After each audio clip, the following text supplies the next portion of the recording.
Welcome to टेक्नो आईसीडीसी। ये चैप्टर फर्स्ट का लास्ट टॉपिक है जिसमें जो कि है ग्रे कोड। आज हम पढ़ेंगे ग्रे कोड के बारे में, ठीक है। तो देखिए सबसे पहले ग्रे कोड क्या होता है ये चेक कर लेते हैं, ये देखते हैं। ग्रे कोड क्या होता है, जब इसका यूज जो होता है एनालॉग डेटा को डिजिटल डेटा में कन्वर्ट करने के लिए इसका यूज होता है, ठीक है। इसमें क्या होता है कि जो एनालॉग डेटा होता है उसे डिजिटल में कन्वर्ट करने के लिए ग्रे कोड का यूज किया जाता है। ये केवल 1 बिट को चेंज करता है। ये क्या करता है, सिर्फ 1 बिट को चेंज करता है। कैसे करता है देख लेते हैं अपन। ये 2 टाइप्स में है, बाइनरी टू ग्रे और दूसरा है ग्रे टू बाइनरी। या तो बाइनरी को ग्रे में कन्वर्ट करेगा या ग्रे को बाइनरी में कन्वर्ट करेगा, ठीक है। देखते हैं इसमें आगे क्या होता है। और इसका यूज जो होता है कॉर्नफ मैथ में भी इसका यूज किया जाता है। कॉर्नफ मेथड जो होती है आगे अपन पढ़ेंगे, उसमें भी ग्रे कोड का यूज किया जाता है, ठीक है। बाइनरी टू ग्रे और ग्रे टू बाइनरी में अपन पहले बाइनरी टू ग्रे को सॉल्व करेंगे। और ये मैंने एक डिजिट लिखी हूँ 1101। ध्यान रहे कि जो ग्रे कोड होता है उसमें हम कैरी को इग्नोर कर देते हैं, ठीक है। कैरी को हम इंक्लूड नहीं करते हैं या इग्नोर कर देते हैं। चलिए देखते हैं इसको कैसे करते हैं। जो 1101 लिखा है इसमें सबसे पहले जो फर्स्ट वाली बिट है उसको एज इट इज लिख लेना है। फर्स्ट वाली बिट को जैसे कि वैसे लिख लें। उसके बाद फिर आपस में इनको एडिशन करना है। हमने एडिशन पिछले वीडियोस में देख चुके हैं कि कैसे करते हैं बाइनरी का एडिशन। उसी के अकॉर्डिंग ये दोनों को प्लस करेंगे। हमने पढ़ा है 1 और 1 1 0 होता था, है ना। 1 और 1 0 होता था, जिसमें हम 0 1, इसमें हम 0 को लिखते थे और 1 को हम कैरी में देते थे, ठीक। 0 को लिखते थे और इस 1 को हम कैरी में देते थे। बट यहाँ पे हमने क्या देखा कि कैरी को हमें इग्नोर करना है, इसलिए हम सिर्फ यहाँ पर 0 लेंगे और 1 को कर देंगे इग्नोर, ठीक है। आगे देखते हैं, इन दोनों को प्लस करेंगे। 1 और 0 1, क्लियर। और नेक्स्ट बिट 0 और 1 1। तो ये आपका एक बाइनरी से ग्रे कोड में कन्वर्ट हो गया है। इस मेथड से आप बाइनरी टू ग्रे को कन्वर्ट कर सकते हैं। कैरी को इग्नोर करना होता है। 1 और 1 जो होता है 0 1 होता है। हमने पढ़ा था 0 और 1 होता है, जिसमें तो 0 को हम लिखते हैं और 1 को हम कैरी में देते हैं। तो इसमें भी हमने 1 को कैरी दिया है बट हमने उसको इंक्लूड किया ही नहीं, हमने उसे इग्नोर कर दिया है। आगे देखते हैं binary to Gray. Binary to Gray का भी सिंपल मेथड यही है, बस लॉजिक इतना लगेगा कि इसमें हम साइड वाली को प्लस कर रहे थे, इसमें हमको नीचे से प्लस कर रहे हैं। देखिए कैसे करते हैं। फर्स्ट बिट को एज इट इज लिखना ही है दोनों में, ठीक है। आगे देखते हैं, इसमें इसे प्लस करना है, ठीक है। 0 और ये 1, इसको भूल जाइए, सिर्फ ये 1 और ये 0। 1 और 0 होता है 0, ठीक है। 1 और 0 1, ठीक। अब देखते हैं, अब इस 1 को इस 1 से ऐड करना है हमें। ये 1 इस 1 से, 1 और 1 सेम चीज। 0 और 1 होता है 1 और 1, तो 0 को हम लिखेंगे, 1 को कैरी में देकर के इग्नोर कर देंगे। तो ये हमने 0 को लिखा और 1 को इग्नोर कर दिया। नेक्स्ट फिर है इस 0 से इस 1 को, तो 0 और 1 फिर से 1। तो बस सिमिलर सी चीज थी कि इसमें आपको अपनी नेक्स्ट बिट को ऐड करना था और इसमें जो नीचे है उससे नीचे से ऊपर की ओर ऐड करना था। इसे भी हमने प्लस किया है, इसे भी हमने प्लस किया और कैरी को इग्नोर करते गए। क्लियर, ये हो गया आपका पूरा ग्रे कोड का फंडा कंप्लीट। नेक्स्ट टॉपिक फिर अपन करते हैं। Okay, next topic is excess 3 code. तो एक्सेस 3 कोड क्या होता है इसके बारे में आज चर्चा करते हैं कि एक्सेस 3 कोड क्या होता है, इसका यूज क्या होता है। देखिए एक्सेस 3 का मतलब होता है कि 3 का जो नंबर होता है उसको ऐड करना। 3 का नंबर मतलब बाइनरी में कैसे, 0 0 1 1, ये आपका 3 की बाइनरी बेटा है, क्लियर। और इसका यूज कहाँ होता है, देखिए लिखा है डेसिमल से BCD code, decimal to BCD code में कन्वर्ट करने के लिए एक्सेस 3 कोड का यूज किया जाता है, ठीक है। डेसिमल क्या होता है अब ये देखते हैं। डेसिमल जो होता है जनरल लाइफ में जो डिजिट्स का यूज करते हैं 0 to 9, वो हमारे डेसिमल कोड कहलाते हैं। ठीक, डेसिमल जैसे यहाँ पे मैंने एग्जांपल ले लिया है 2 और 8। और इसका बीसीडी क्या होता है, देखिए बीसीडी का फुल फॉर्म होता है binary coded decimal, binary coded decimal. ठीक है, और इसकी खास बात ये होती है कि ये 4 बिट को रखता है। ठीक है, 4 बिट जैसे कि 0 0 0 0, अगर हम 0 का बीसीडी निकालेंगे तो वो 4 टाइम्स 0 होता है। ठीक है, तो यही होता है बीसीडी कोड कि अपने अंदर 4 बिट को रखता है, इसीलिए हमने यहाँ पे 2 का कोड लिखे 0 0 1 0 और 8 का कोड लिखे 1 0 0 0। एक्चुअल में अगर हम बाइनरी की बात करें या ऑक्टल की बात करें तो ऑक्टल में हम केवल 3 बिट को ही लेते हैं और डेसिमल में हम 4 बिट को लेते हैं। और बीसीडी भी आपको क्या करता है, 4 बिट को ही कैरी करता है। आगे देखते हैं एक्सेस 3 कोड को बनाने के लिए हम एक्सेस 3 कोड को ऐड कर रहे थे, चलिए करते हैं। 0 0 1 1 1 प्लस 1 0, कैरी गया 1 इधर पर। ठीक, 1 और 0 1, 0 प्लस 0 हो गया आपका 0। ये बन गया आपका एक्सेस 3 कोड। अब 8 को भी कर लेते हैं इसी तरह। 0 और 1 1, 0 प्लस 1 1, 0 प्लस 0 0, 1 प्लस 0 1। ये आपका एक्सेस 3 कोड कंप्लीट हो गया। ध्यान रहे इसमें कैरी को आपको इंक्लूड करना होगा। ठीक है, इसमें आप कैरी को इग्नोर नहीं कर सकते। एक्सेस 3 का जो यूज है वो डेसिमल को बाइनरी में कन्वर्ट करने के लिए है या डेसिमल को बीसीडी कोड में। ठीक है, बीसीडी मतलब बाइनरी कोडेड डेसिमल, और डेसिमल को बीसीडी में कन्वर्ट करता है और ये एक्सेस 3 आपका कोड इस तरह से निकल जाता है। ठीक, नेक्स्ट टॉपिक अपन करते हैं एरर कोड क्या होता है, इसे कैसे रिड्यूस किया जाता है। Okay friends, next topic is error code.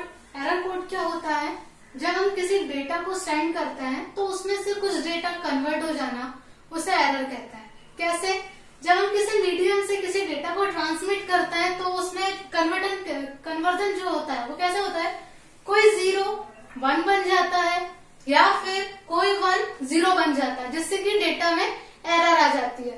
तो एरर कोड यही होता है कि 0 का 1 में कन्वर्ट होना या 1 का 0 में कन्वर्ट होना एरर कोड कहलाते हैं। अब एरर कोड भी 2 टाइप से होते हैं। किस तरीके से, देखिए, अगर डेटा में किसी मीडियम के थ्रू एरर आई है तो फर्स्ट तो होगा कि हम उसे चेक करें। ठीक, तो उसको चेक करने के लिए एक मेथड होती है टू फाइंड एरर, एरर को ढूंढना। ठीक है, एक मेथड ये है, और दूसरी मेथड जो होती है टू रिमूव एरर। एक मेथड जो है पहली वाली वो सिर्फ एरर को ढूंढती है, बट जो सेकंड मेथड है टू रिमूव एरर, ये क्या करती है, जो भी एरर होती है उसे ढूंढ करके उसे रिमूव करती है। ठीक है, यानी कि आपके डेटा को क्लियर करती है। अब इसमें देखिए क्या, पहले हम इसको समझते हैं कि टू फाइंड एरर के अंदर क्या मेथड यूज होती है, कैसा होता है। ठीक, इसका नेक्स्ट जो रहेगा फिर टू रिमूव एरर करेंगे। तो देखिए, टू फाइंड एरर में क्या रहता है कि इसे कॉल्ड पैरिटी बिट मेथड, इसे हम पैरिटी बिट मेथड भी कहते हैं, और साथ में इसमें जो एक्चुअल डेटा रहता है उसके साथ एक बिट को ऐड कर दिया जाता है, एक एक्स्ट्रा बिट भेजी जाती है। वो 1 बिट एक्स्ट्रा क्या करती है कि आपके जितना भी डेटा रहता है उसमें कितने 1 है, या वो 1 इवन है या ऑड है, सम है या विषम है, उसका वो कलेक्शन रखती है। जैसे कि हमने यहाँ पर एग्जाम्पल लिखे हुए हैं कि हमने एक डेटा ट्रांसमिट किया, उसमें पैरिटी 1 लगा दिया, पैरिटी बिट जो है 1 लगाया, जो कि एक एक्स्ट्रा बिट है हमारे एक्चुअल डेटा के साथ। ठीक है, ये हमारा पूरा डेटा हुआ 1 0 0 1 1 0 1 1। ठीक है, अब इसमें कितने 1 है हम काउंट कर लेते हैं। देखिए 1 2 3 4 5 और पैरिटी बिट के साथ 6 कैसी वैल्यू है आपकी, सम। ठीक है, तो ये हमने डेटा जो सेंड किया है वो सम है, उसमें वंस की नंबर कितना है, सम है। ठीक है, अब रिसीव में क्या होता है कि जो पैरिटी बिट होती है वो तो 1 ही है, भेजी है हमने। अब ये क्या कर रही है कि यहाँ पर कितने हो गए 1 2 3 4 5, हमने भेजा 6 था, रिसीवर को रिसीव करने पर मिले ओनली 5, यानी कि हमने भेजा तो सम था बट हो क्या गया वो विषम। तो यही चीज होती है आपकी टू फाइंड एरर। तो पैरिटी बिट क्या करती है, एरर को फाइंड करती है, फिर उसे एक्चुअल डेटा से कंपेयर करते हैं। जब हमने इस डेटा को एक्चुअल डेटा से कंपेयर किया तो हमें क्या पता चला कि भाई ये वाला जो 1 था, 4th नंबर का जो 1 था वो किस में कन्वर्ट हो गया, 0 में, और हमारा डेटा कैसा हो गया, एरर हो गया। यही चीज है, यहाँ पर एरर उसने सर्च कर ली, किसके थ्रू, पैरिटी बिट के थ्रू। और पैरिटी बिट क्या होती है, या तो 0 या 1 दे सकते हैं, कोई भी एक एक्स्ट्रा बिट होती है, ठीक, जो क्या करती है, वंस के इवन है या ऑड है, ये 1 की जानकारी वो पैरिटी बिट रखती है, ठीक। और इसमें क्या होता है, जैसा कि अभी अपन ने पूरा ये वही चीज लिखी है कि जो कैलकुलेट क्या करती है, वंस, कि उसमें कितने 1 है, इवन 1 है या ऑड 1 है, ठीक है। नेक्स्ट होती है फिर आपकी टू रिमूव एरर। इसको समझ लेते हैं आप कि टू रिमूव एरर में किस तरीके से अपन एरर को फाइंड तो करते ही हैं, साथ में उसे रिमूव भी करते हैं, ठीक है। ओके, ये नेक्स्ट टाइप है एरर कोड को चेक करने का, ठीक है। एरर कोड को नेक्स्ट टाइप है टू रिमूव एरर। इसमें हम क्या करते हैं, एरर जो होती है उसे रिमूव करने के लिए कोड रहता है। तो इसका यूज किसमें होता है, इसे हैमिंग कोड भी कहते हैं, या इसमें हैमिंग कोड का यूज किया जाता है, ठीक। हैमिंग कोड क्या कहलाता है, ये एक 7 बिट का कोड होता है, ये आपके सामने लिखा हुआ है, 7 बिट का कोड होता है, प्लस इसमें 3 पैरिटी बिट का यूज किया जाता है। अभी हम एक पैरिटी बिट का यूज कर रहे थे टू फाइंड एरर में, इसमें कितनी पैरिटी बिट का यूज हो रहा है, 3। कौन कौन सी, P4, P2 और P1। ये क्या है आपकी पैरिटी 1, पैरिटी 2 और पैरिटी 4, ये पैरिटी बिट है। और उसके बाद जितनी बची है आपकी डेटा, D से डेटा है और P से पैरिटी है, ठीक है, डेटा और पैरिटी। डेस्कटॉप पिक्चर नहीं है, DP व्हाट्सएप वाली, ठीक है। चलिए देखते हैं। तो आपकी कोई भी डेटा जब सेट होता है या कोई भी डेटा को हम बाइनरी में रखते हैं तो वो 4 बिट पे ही होता है ना, इसलिए ये 4 बिट है। ये फर्स्ट, सेकेंड, थर्ड और ये 4, ये डेटा के लिए स्पेस देती है और बाकी की पैरिटी के लिए। अब P1 किस किस वैल्यू को रखता है, P2 किस किस वैल्यू को रखता है, P4 किस किस वैल्यू को रखता है, हम ये चेक कर लेते हैं। देखिए P1 जो होता है आपकी first parity bit, first parity bit क्या वैल्यू रखती है, P1 रखती है आपकी D3, ये डेटा 3, डेटा 5 और डेटा 7। इसको डेटा बोलो या डिजिट बोलो, बात सेम है, ठीक है। 5, 3 और 7, 5, ये हो गया 3, 5 और ये हो गया 7, इसको रखती है आपकी P1। इसी तरह P2 जो है वो D3, D6 और D7 को कैरी करती है। और नेक्स्ट होती है P4 कैसे रखती है, D5, D6 और D7। अब ये किस तरीके से रखती है, एक छोटा सा एग्जांपल ले लेते हैं। जैसे हमने डेटा लिया 1011, सपोज हमने ये डेटा को ट्रांसमिट कर रहे हैं, सेंड कर रहे हैं, ठीक है। अब इसमें क्या करना है, P1 आपकी, सबसे पहले हम P की वैल्यू मान लेते हैं, यहाँ पे 1 कितना, 1 2 3, तो P बराबर अपन इक्वल 1 मान लेते हैं। तो यहाँ पे P की वैल्यू कैसी हो गई, इवन हो गई, इवन हुई ना, सम कैसे भी देखिए 1 2 3, और P की वैल्यू ऑलरेडी हमने माना है 1, 4 1 हो गए हमारे पास, यानी कि इवन, ठीक, ये हो गई सम। अब इसी की तरह हम P2 की भी वैल्यू मान लेते हैं, इसी के अनुसार। अब देखिए D3 जो रहेगा वो आपका 1 हो गया, ठीक, ये हो गई D3 की वैल्यू। नेक्स्ट जो है D5 की वैल्यू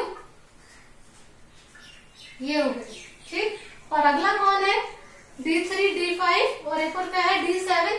तो D7 भी हमको लेना पड़ेगा, जो कि हो गया आपका 0, ठीक। और ये 1 हमको नेक्स्ट वाले में काउंट करेंगे।